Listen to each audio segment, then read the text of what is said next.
As Surgeon General of your Army, I know that the subject of this film is a deadly enemy and a menace to our armed forces.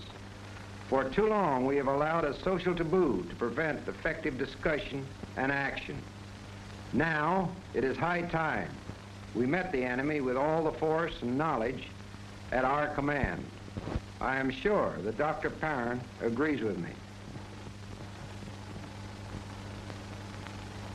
I completely agree with what General Kirk has told you.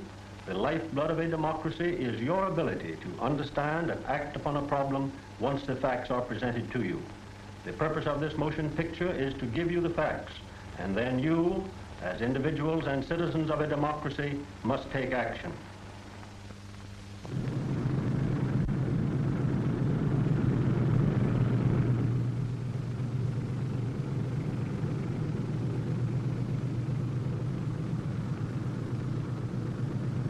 What goes on? You figured you needed a rest? How come you're not loading up? Take a look at that lineup. You don't see Babyface out there, do you? Gee, that's right. Everybody's on hand, but you're crazy. Babyface is no crate. She can fly rings around your Danny boy with one wing tied behind her back.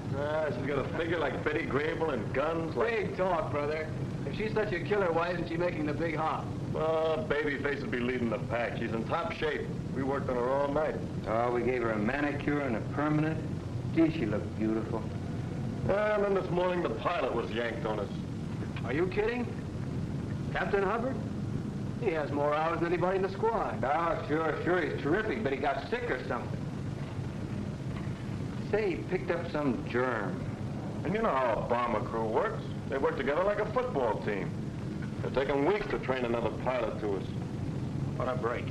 And after all the work you boys did to get her ready for action. And this is it, too. We're headed for the real hot spots. Yeah, don't we know it? Well, so long. So we'll send you a card from a nice Tokyo hotel. Arrive safely. Wish Tojo were here. Yeah, we'll see you somewhere. Chongqing, Algiers, Siberia. Maybe even Berchtesgaden. So long, fellas.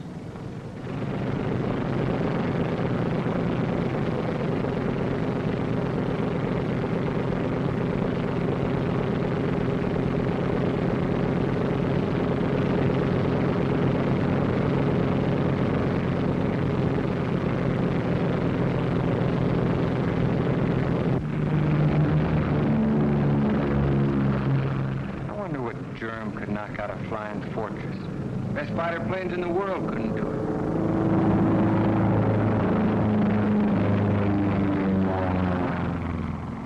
There they go, Colonel.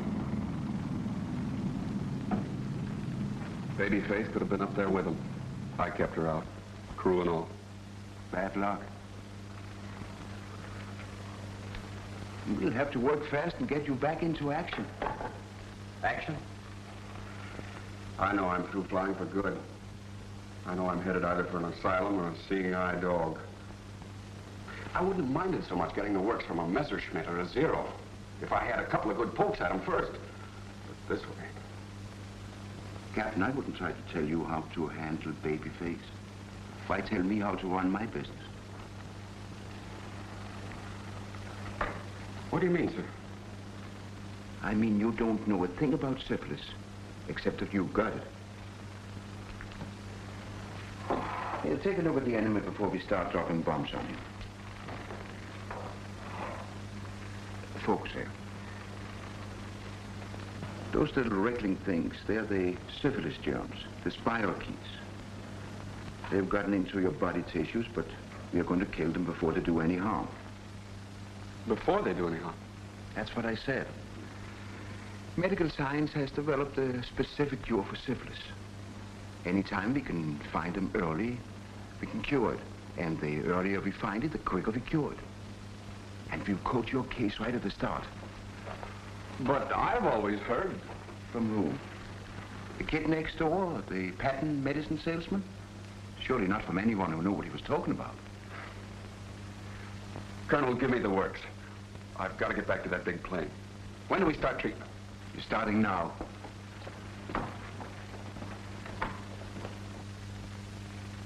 How long before I can be around people? Less than a week. And you won't be contagious if you keep up the treatments. How many treatments? You're going to have a series of arsenic shots in your arm and bismuth shots in your hip. About 56 altogether. Sit down. Roll up your left sleeve.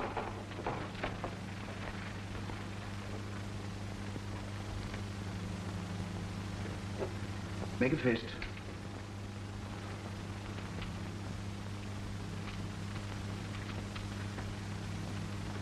I've heard all about this stuff. Burns like liquid fire, doesn't it? Well, does it? I don't feel anything yet, but what about later? And you won't feel it. It's painless. The whole treatment is painless. It won't even keep you from working. Once you're non-infectious, you can go about your business and do anything you like.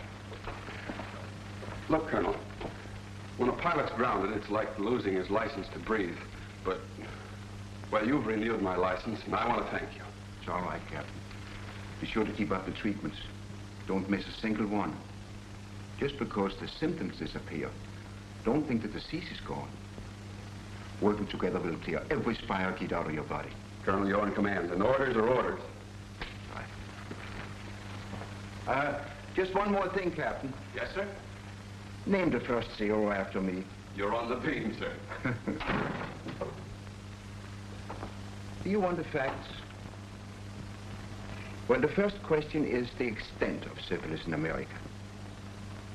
We'll measure the numbers.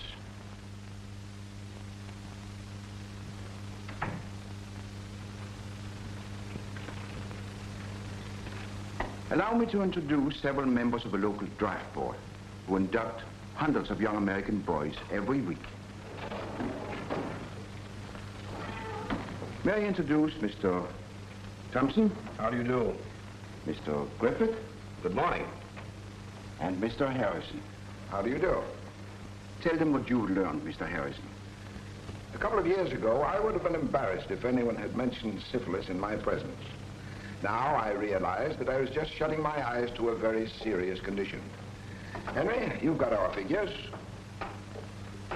Out of every 1,000 men who appear before this board for induction, we've had to reject 41 because of syphilis. At first, we thought there must be something wrong with this district. So we wrote to the Selective Service headquarters in Washington. Tom, tell them what headquarters wrote back. The national average is 47 able-bodied men rejected for syphilis out of every 1,000 examined. There are some states in the Union, however, where the average is as high as 170 men rejected for syphilis out of every 1,000. Thank you, gentlemen.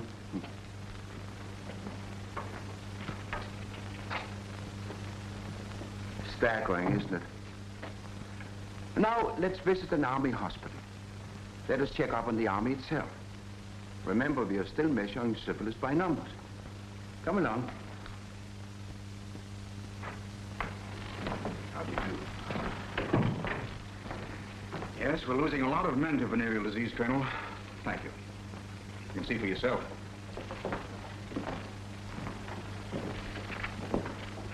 Every time there's a war, the venereal disease rate takes a jump. It's bad enough in peacetime, but now it's like a forest fire. No organization of saboteurs could do half this damage to our Army. We average 30 venereal disease cases each year out of every 1,000 men in uniform. That means 300,000 men put out of action each year in a 10 million men Army. And every one of those men is a casualty, as far as combat is concerned. Think of that, 300,000 casualties without even a battle. Well, I'm sorry to have to run out on you, Colonel, but I'm swamped with work. Thank you, Major. Goodbye. Goodbye.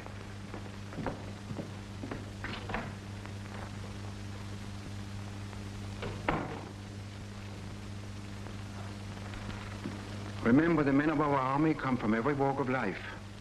They are a true cross-section of America. For syphilis is no respecter of wealth or social position. It attacks the Park Avenue millionaire as well as the Bowery tramp. And now, let us measure the spread of syphilis in dollars and cents, in cost to the taxpayer. It costs the taxpayer $10 million every year to pay for the care of the syphilitic blind in public institutions. There are 23,000 cases of insanity caused by syphilis in state asylums. They cost the taxpayer $14 million annually. Another $31 million is spent annually in private institutions. The Veterans Administration spends $82 million every year on hospitalization and disability pensions for syphilis cases.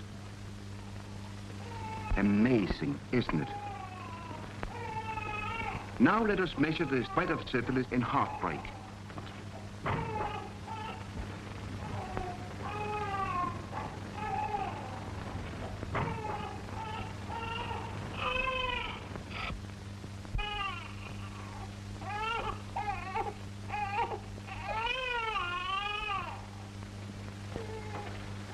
Don't worry.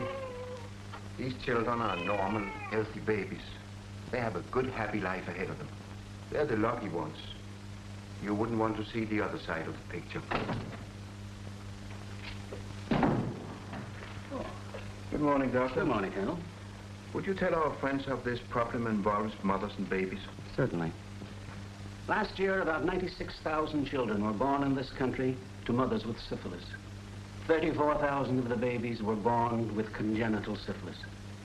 If we could have discovered the condition of the mothers before the 5th month of pregnancy, we could have treated them, and the children would have been born perfectly healthy.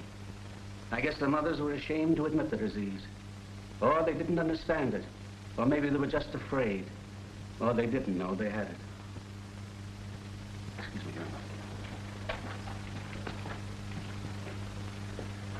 I'm sorry if you sounded bitter, but then doctors see the heartbreak, the suffering, the tragedy firsthand. And they know that all of it could be prevented with ease.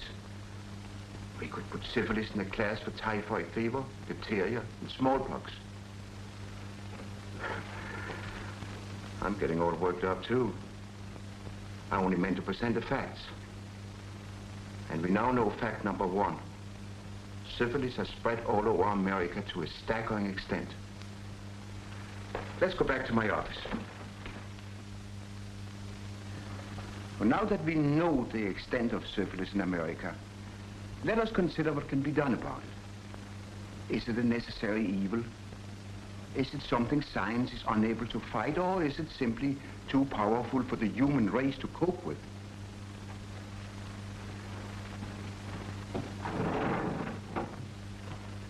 I was born in Denmark. Some years ago, I went back for a visit. I was amazed at their progress in the field of venereal disease, and I took some home movies.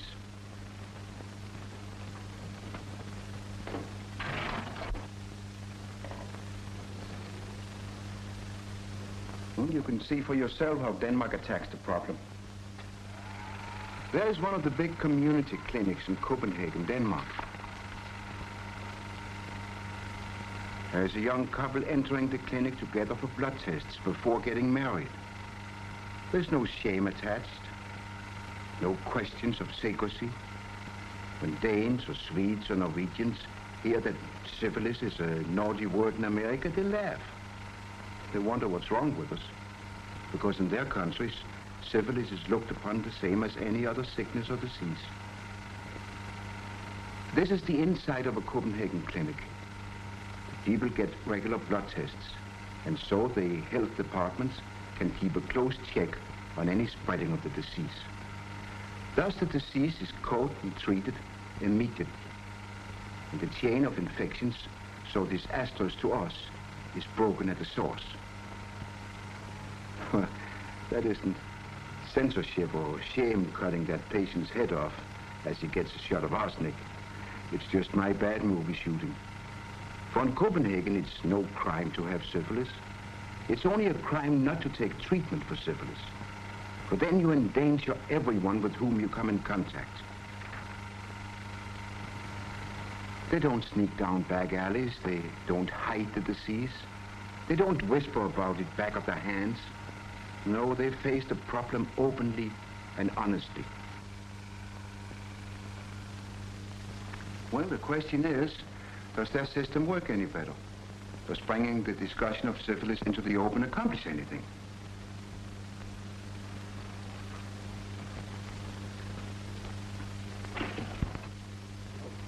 Well, here's the result. The population of New York State is roughly equal to that of Sweden, Norway, and Denmark combined. Each of the little figures represents 2,000 new cases of syphilis reported a year. So in the last year, before the Nazi invasion, New York State, one of the most progressive states in fighting syphilis, had 50,000 new cases reported. Denmark, Norway, and Sweden combined had only 2,000. So now we know fact number 2. Syphilis can be stamped out. As widespread as it is in our country today, we could almost completely wipe it out in no time. It's all very well to talk in terms of figures and countries representing millions of people, but the question is, what can you and I as individuals do about it? Well, first thing you must do is to have a blood test. Yes, I mean you. The need for a blood test means you and me, as well as the village idiot. Go to your family doctor, or if you can't afford a private physician, go to your local health clinic. I'll show you what to do. Come along. We'll call on a young private doctor I know. Come along.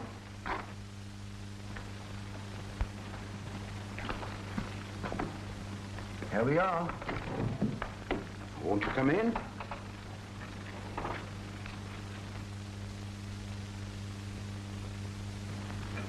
Don't be afraid. Come on in. Colonel Jensen to see you, Doctor. Thank you, nurse. How do you do, Doctor? Hello, Colonel. What's the matter? Need a prescription for orange juice and castor oil? No, I've come for a blood test. Oh, good idea. I had one myself last week. I brought some friends along. I want them to see how it's done. Splendid. Everybody should know all about blood tests. Will you come this way? Well, come on.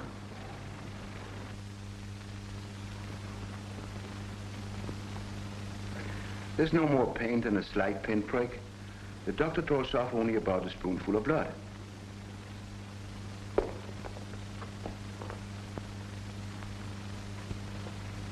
I'll send this to the laboratory and you should have your report tomorrow afternoon.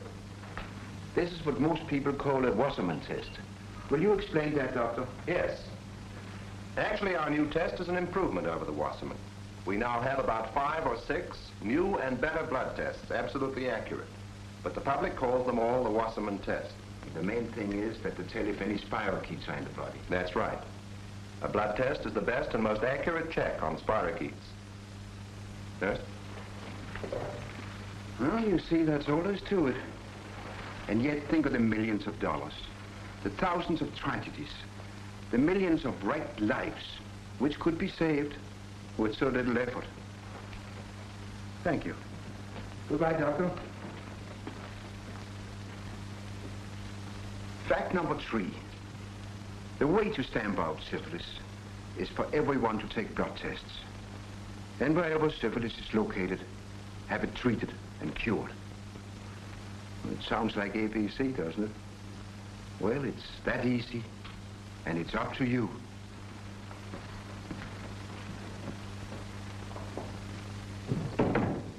I don't know about you, but I hate the idea of the Swedes, Norwegians, and Danes thinking we're a bunch of superstitious idiots. Let's show them we're as adult and intelligent as they are. Let that be our plan of conquest, the conquest of disease. The children who follow us must inherit health and freedom and happiness.